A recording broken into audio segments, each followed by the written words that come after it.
এই মুহূর্তে আমরা একটা ভিউ পয়েন্টে রয়েছি, খুব সুন্দর, এখানে হাওয়া দিচ্ছে। ভিউ পয়েন্ট সেটা বল। আবার নামটা ঠিক মনে নেই, কি পান্ডুবাড়া নাকি কি কিছু একটা নাম হবে, আমার ঠিক মনে নেই, পরে ভিডিওতে বলে দিচ্ছি। ভালো পোজ দিচ্ছি, সর না। একটা ভিডিও করছি তার মাঝখানে যে এরকম ভাবে উড়ে এসেছ,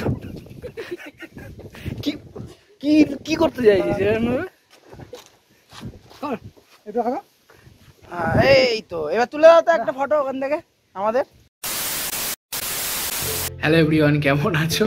আই হোপ সকলে খুব ভালো আছো। হ্যাঁ, অনেকদিন পরই এলাম, ইনফ্যাক্ট অনেক মাস পরে। আসলে কি হয় না, মানে কাজের এত প্রেশার বেড়ে গেছে, তার মধ্যে ফ্যামিলি প্রেশার, আর মানে সময় হয়ে ওঠে না যে কোথাও যাব, ভিডিও করবো, আপলোড, এডিটিং, সময় হয়ে উঠছিল না। আর কোথাও ঘুরতেও যাওয়া হচ্ছিল না। তো রিসেন্টলি আমরা ঘুরতে গেছিলাম চারঘোল, যেটা একটা কালিম্পংয়ের অফবিট, খুব সুন্দর জায়গা। তো ভাবলাম সেটাকে দিয়ে একটু কাম ব্যাক করি, একটু ভিডিও নিয়মিত দেওয়ার চেষ্টা করব। তো এই চারঘোলের যে ভিডিওটা আমাদের ঘোরার, সেটাকেই আমরা দিতে চলেছি চ্যানেলে। পুরোটা একবারে আউট অ্যান্ড আউট যে ট্রাভেল ব্লগ বা ট্যুর গাইড এই টাইপের কিছু না। আমরা গেছি, ঘুরেছি, কিভাবে কি করেছি, কতটা আনন্দ হয়েছে, কোথায় ছিলাম, কী কী দেখেছি, সব কিছুকেই টুকরো টুকরোভাবে তুলে ধরার চেষ্টা করব ভিডিওর মাধ্যমে। তো তোমরা দেখো, আর আশা করছি এবার থেকে নিয়মিত ভিডিও দিতে পারবো। সুতরাং বাড়তি কথা না বলে সোজাসুজি আমি ভিডিওতে পৌঁছে যাচ্ছি। 1 নম্বর কথা। 2 নম্বর কথা হচ্ছে, আমি কোনো বাড়ি থেকে কিছু করছি না, ডাইরেক্ট মানে স্টেশন থেকে দেখাচ্ছি আর কি। স্টেশন থেকে স্টার্ট করছি ভিডিওটা, যে আমরা কীভাবে কী করেছি বা কীভাবে গেছি। ঠিক আছে, তো তোমরা দেখতে থাকো। আর একটা কথা, যেহেতু এটা ট্যুর গাইড বা তোমার ট্রাভেল ব্লগ টাইপের কিছু করিনি, তবুও যদি কেউ কিছু জানতে চাও তো কমেন্ট বক্সে লিখে জানাতে পারো, লাইক হোমস্টের নাম্বার, কোথা থেকে গেলে ভালো হয়, কোন train, etcetera, anything you can ask in the comment section. So let's start it.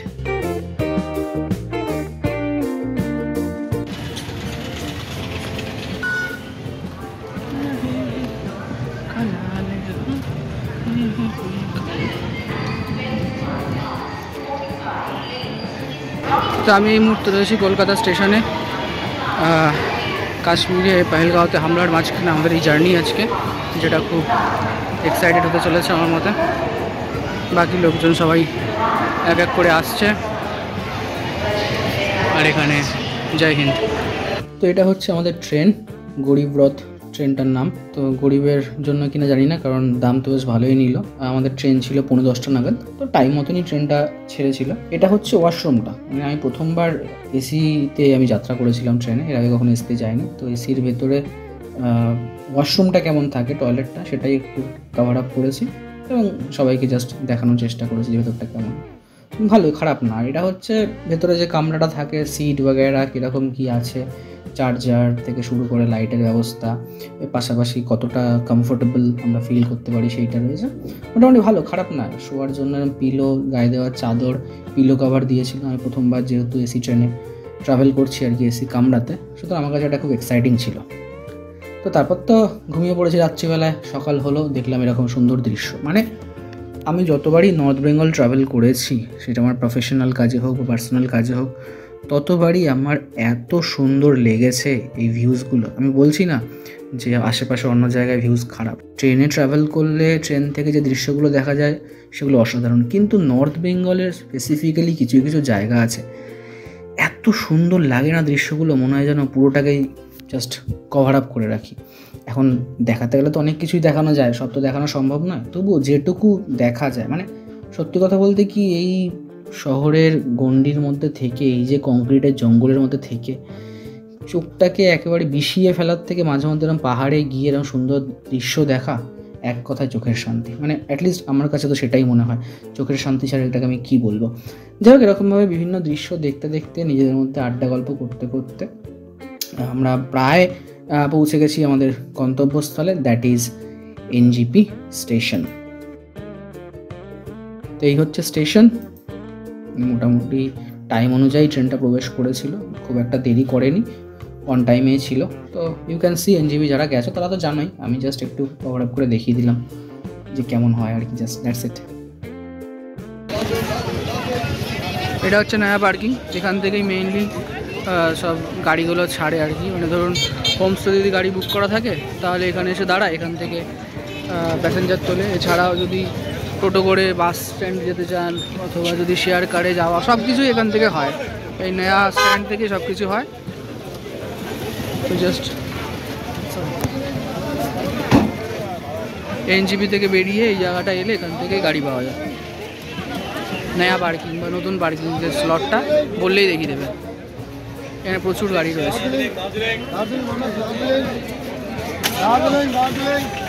শুনতেই পাচ্ছেন দার্জিলিং, গ্যাংটক, দার্জিলিং সব কিছুই বলছে, এখান থেকেই হবে। রাইট গাইজ, আমাদের গাড়ি চলে এসছে, দিস ইজ দ্য কার। এটাতে করেই আমরা রওনা দেবো চারখোলের উদ্দেশ্যে। এখানে যে পার্কিং স্পেসটা রয়েছে, পার্কিং স্পেসে গাড়িটা দাঁড়িয়ে ছিল, এই যে আমি একটু ঘুরিয়ে দেখাচ্ছি। সো এই গাড়িটা করে আজকে যাব। এই যে ওম নমঃ শিবায় ট্যুরিস্ট ট্যাক্সি, এটাই আমাদেরকে পৌঁছে দেবে আমাদের গন্তব্যস্থলে। Bolero plus tourist vehicle, everything is fine, looks good ইয়ার।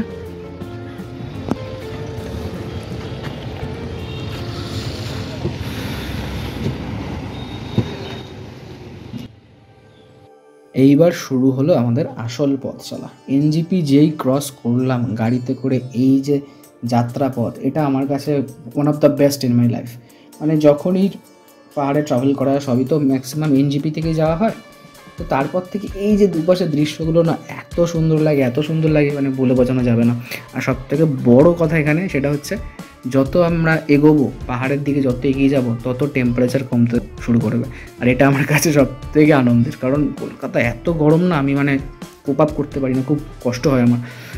পাহাড়ে গেলে তো সেই বিষয়টা নেই, যখন থেকে এনজিপি ক্রস করব তখন থেকেই ঠান্ডা, হালকা হালকা ঠান্ডা মেহসুস করা আর কি, এই বিষয়টা শুরু হয়ে যায়। তবুও যেহেতু আমরা পেহেলগাঁও কাণ্ডের পরপরই গেছিলাম, আমি একটু অ্যালার্ট ছিলাম। ইভেন আমি আমাদের যে হোমস্টে, ড্রেকলিং হোমস্টে, সেই হোমস্টেতে ফোনও করেছিলাম, করে জাস্ট একটা ইনফরমেশান নিয়েছিলাম যে কোনো অসুবিধা আছে কিনা ওখানে, এরকম কিছু বললো না, জাস্ট ফিট অ্যান্ড ফাইন, এখানে এভরিথিং ইজ গুড। তো আমরা যাওয়ার পরে দেখলাম, বা যে কদিন ছিলাম, না কোনো সমস্যা নেই, খুবই ভালো ছিল। তবুও একটা মনের মধ্যে সংশয় থেকে যায় না যে কাশ্মীরে এরকম একটা ঘটনা ঘটেছে, এটাও তো একটা ট্যুরিস্ট স্পট, যদি কোনো রকমভাবে কিছু হয়। তো দেখলাম যে না, কোনো অসুবিধা নেই।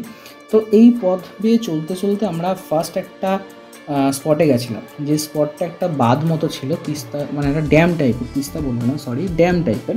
জল খুব ফোর্সফুলি ফ্লো করছিল, কিন্তু যেহেতু ওখানে ভিডিও বা ফটোগ্রাফি পারমিশন ছিল না, ফলে আমরা ওখানে ভিডিও বা ফটোগ্রাফি কিছু করিনি, ফলে দেখাতে পারলাম না। এখান থেকে যেটুকু দৃশ্য দেখা যায় সেটুকুই আমি দেখানোর চেষ্টা করছি। ওভারঅল আমি বলবো ফার্স্ট ভিউ পয়েন্টটা খুবই সুন্দর ছিল, কারণ ড্রাইভার দাদা যিনি ছিলেন আমাদের, হোমস্টে থেকেই গাড়ির ব্যবস্থা ছিল, তিনি জানতেন যে আমাদের কোথায় নিয়ে যেতে হবে, কী কী দেখাতে হবে, সব কিছুই ওনার দায়িত্বে ছিল। সুতরাং সেই হিসাবে কোনো অসুবিধা হয়নি আমাদের, আমরা খুব স্মুথলি জার্নি করেছি। তো ওইটা দেখার পর, ওটা মেনলি গ্রাউন্ড লেভেলে ছিল। তারপর এই যে দৃশ্যগুলো দেখা যাচ্ছে না, এই যে এই রাস্তাগুলো খুব বাম্পি রাস্তা, আর এটার এই যে প্যাঁচ মেরে মেরে আমরা যাচ্ছি, দ্যাট মিনস আমরা কিন্তু পাহাড়ে উঠছি। আর এই প্যাঁচ মারাটা আমার জন্য কেন যে সবথেকে বেশি কষ্টের বা দুঃখের, এটা আমি একটু পরে বলবো। কারণ এইভাবে প্যাঁচ মেরে চলতে চলতে আমরা পাহাড়ের ওপর দিকে উঠতে উঠতে একটা ভিউ পয়েন্টে পৌঁছে গেছি। এটা তেমন কিছুই না, জাস্ট একটা নর্মাল ভিউ পয়েন্ট, ভালো ভিউজ দেখা যায় এবং ছবি টবি তোলার জন্য একটা ব্যবস্থা রয়েছে, দ্যাটস ইট। এছাড়া এখানে কিছু নেই। এখানে একটা সুন্দর একটা, মানে কী বলবো, ফলক মতো আছে, এটাকে দেখলে বোঝা যাবে একদিকে শিলিগুড়ি চলে গেছে, একদিকে কালিম্পং চলে গেছে। তো এই জায়গাটাকে কভার করে আমরা চলে গেলাম আমাদের দ্বিতীয় গন্তব্যের দিকে, যেটা আমার কাছে খুব ভালো লেগেছে জায়গাটা। এই জায়গাটা গাড়িটা আমাদের থেমেছিল, দেখুন খুব সুন্দর পেঁচিয়ে পেঁচিয়ে রাস্তা রয়েছে, আমার খুব ভালো লাগছিলো জায়গাটা, ওই জন্য একটু দাঁড়িয়ে এই জায়গাটায় একটু ভিডিও করলাম যে আমরা একদম নিচ থেকে এসেছিলাম, কতটা উঠে চলে এসেছি, এটাই জাস্ট একটু দেখানোর চেষ্টা করেছি, এই যে জায়গাটা, ঠিক আছে। তো এরপর আমরা খেলাম হচ্ছে মোমো। সত্যি কথা বলতে এই ট্রিপে ফার্স্ট মোমো খেলাম, এবং আমার এক্সপিরিয়েন্স বিভৎস, আমার মোমোটা একটুও ভালো লাগেনি, সিরিয়াসলি। তো এটা হচ্ছে খাদের ধারে রেলিংটার মতন একটা অবস্থা। এই গাইজ, আমরা এই মুহূর্তে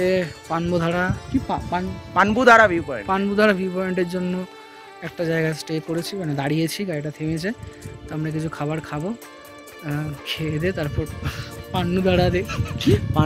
পানবুধারা দেখতে যাবো। নামটা ভীষণ অড টাইপের, তো খুব সুন্দর এখানে এই মুহূর্তে। এখন তো এপ্রিল মাস, বুঝতেই পারছো, মানে জেন্টেল ব্রিজ রয়েছে, একটা ঠান্ডা ঠান্ডা ওয়েদার রয়েছে, সঙ্গে ডিপ সানশাইন, খুব ভালো লাগছে। এখান থেকে এই নিচের ভিউটা আরও সুন্দর, ঠিক আছে। ওভারঅল যদি দেখা যায় খুব একটা ভালো মুহূর্ত এই মুহূর্তে। তো এটা দেখে আমি তোমাদেরকে উপরে যে পাম্বুধারা যে ভিউ পয়েন্ট, সেটা ওখানে যা দৃশ্য সেগুলো দেখাবো।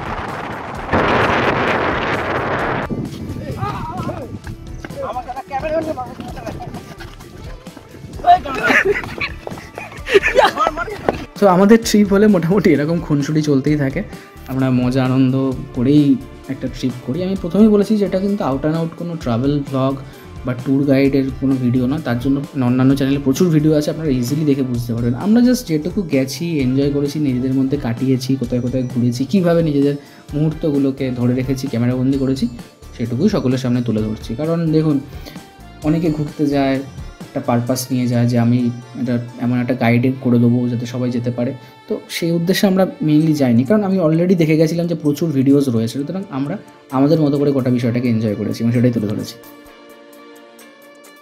এই মুহূর্তে আমরা একটা ভিউ পয়েন্টে রয়েছি, খুব সুন্দর, এখানে হাওয়া দিচ্ছে। ভিউ পয়েন্ট সেটা বল, আবার নামটা ঠিক মনে নেই, কি পান্ডুবাড়া নাকি কি ও কিছু একটা নাম আমার ঠিক মনে নেই, পরে ভিডিওতে বলে দিচ্ছি। তো খুব সুন্দর জায়গাটা, ইউ ক্যান সি। ওদিকে একটা শিব মন্দির আছে, শিব ঠাকুরের একটা বড় মূর্তি দেখা যাচ্ছে, পেছন দিকটা খুব সুন্দর একটা হাওয়া দিচ্ছে। এই নিচের দিকে হচ্ছে তিস্তা, হাওয়া দিচ্ছে খুব সুন্দর। ভালো পোজ দিচ্ছি, সর না। একটা ভিডিও করছি, তার মাঝখানে যে এরকম ভাবে উড়ে এসেছো, কি কি কি করতে চাইছিস এরকম ভাবে? এই তো এবার তুলে দাও তো একটা ফটো ওখান থেকে। তো চলতে থাকে, আমি আগেই বলেছি মজা আনন্দ করেই কিন্তু গোটা ট্রিপটা হয়েছে। এরকম নানান দৃশ্য কিন্তু আগামী দিনে, আগামী যে সমস্ত ভিডিওগুলো আসতে চলেছে সেখানে দেখতে পাবে। পাশাপাশি এই যে এত সুন্দর ন্যাচারাল বিউটি, এই পানবু ভিউ পয়েন্টে বা পানবুধারা ভিউ পয়েন্টের, আমি উচ্চারণটা স্পষ্ট করেছি এবার, এত সুন্দর ন্যাচারাল বিউটি না, খুব ভালো লেগেছে। মানে এখান থেকে একটু আগে ভিডিওতে যে স করে আওয়াজটা হচ্ছে, এটা কিন্তু হাওয়ার, এত সুন্দর হাওয়া, এত সুন্দর ওয়েদার, মানে অসাধারণ। তো এটা দেখার পরে আমাদের সেরকম দেখার কিছু নেই, ড্রাইভার দাদা বললো চলো আমার এগোনো যাক একদম ডাইরেক্ট হোমস্টের উদ্দেশ্যে। এবার এই যে পাক, তখন বলছিলাম খালি পেঁচানো রাস্তা, পাক মারা রাস্তা, আমার না বমি হয়। আমি যতবার পাহাড়ে গেছি এই পেঁচানো রাস্তার পাল্লায় পড়ে আমার বমি হয়েছেই হয়েছে। মানে সে যত সুন্দরই মানে রাস্তা হোক না কেন, যত কিছুই হোক না কেন, মানে একটানা যদি গাড়িতে বসে থাকি তাহলে আমার বমিটা হয়, আমি দেখেছি। আমি যদি এরকম হয়, ধরুন আধা ঘন্টা 1 ঘন্টা চললো, ব্রেক দিল, একটু ভিউ পয়েন্টস ঘুরলাম, তারপর আবার আধা ঘন্টা চললো, এরকম করলে কিন্তু হয় না। বাট একটানা অনেকক্ষণ চলতে থাকলে আমার বমি হয়। আমি জানি না সকলের হয় কি না, এটা কোনো সলিউশন থাকলে আমি একটু জানিও, কারণ আমি এখনও পর্যন্ত সলিউশন খুঁজে উঠতে পারিনি। যতবারই এই পাহাড়ে গেছে আমার কিন্তু বমি হয়েছে। তো যাই হোক, এইভাবে এগোতে এগোতে পাহাড়ি পথ, দুপাশে জঙ্গল, একদিকে খাদ, একদিকে পাহাড়, খুব ডেঞ্জারাস কিন্তু। এইভাবেই কিন্তু আমরা এগিয়ে চলছিলাম। আর যেহেতু এপ্রিল মাস, খুব গরম, ফলে আমরা যতটা ভেবেছিলাম ঠান্ডা হবে ওখানে, ততটা ঠান্ডা ছিল না। মানে মোটামুটি ওই চলে যায়, হালকা হালকা ঠান্ডা লাগছিল, ব্যাস এইটুকুই। দিনের বেলা তো গরম লাগছিল। এটা দেখুন, এটা হচ্ছে আমরা যখন নামলাম না গাড়ি থেকে, আমাদের হোমস্টের বাইরে এরকম প্রচুর ফুলের এরকম সমাহার। এখানে দেখবেন ভ্রমর বা মৌমাছি এসে বসেছে, সেটাকেও আমি ক্যাপচার করেছি। মানে আমি এখানে গিয়ে দেখেছি না, প্রত্যেকটা হোমস্টে বা বাড়ির সাইডে প্রচুর গাছ, মানে ইমেন্স, প্রচুর পরিমাণের বিভৎস ভ্যারাইটি। আমি ইভেন বলেওছিলাম যে আমি কিছু এখানে আনতে চাই, তো ওরা বললো যে এনে লাভ নেই দাদা, নিয়ে যাবেন সার্ভাইভ করতে পারবেন, এখন এখানে ওয়েদার একরকম, আপনাদের ওখানে একরকম। তারপরে দেখলাম যে হ্যাঁ সত্যি ঠিকই বলেছে, এগুলো সার্ভাইভ করবে না, বেকার এনে লাভ নেই, নষ্ট হবে। আর আমি গাছ নষ্ট করা আমি একদম পছন্দ করি না।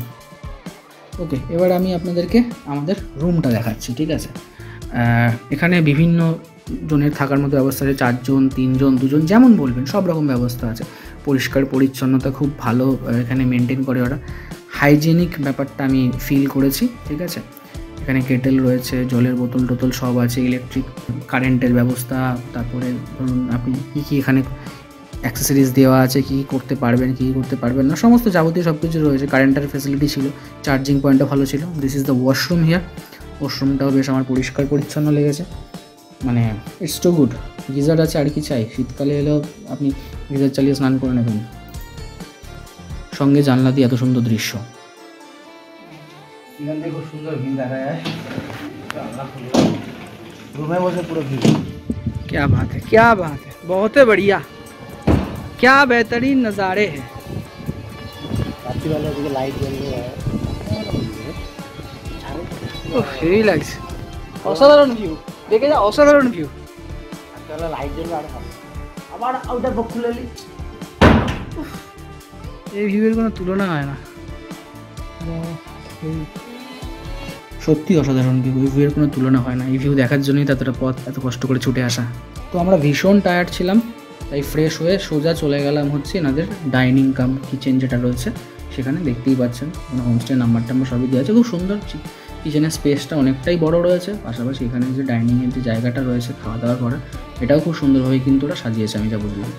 লাঞ্চে কী ছিল, গরম ভাত, সঙ্গে ওরা দিয়েছিল হচ্ছে একটা তরকারি, সঙ্গে এটা পেঁয়াজ বাঁধাকপি দিয়ে একটা ধরনের স্যালাড টাইপের, সঙ্গে দিয়েছিল হচ্ছে ডিমের কারি, আলু ভাজা, পেঁয়াজ লঙ্কা আর ধোয়া ওঠা ডাল।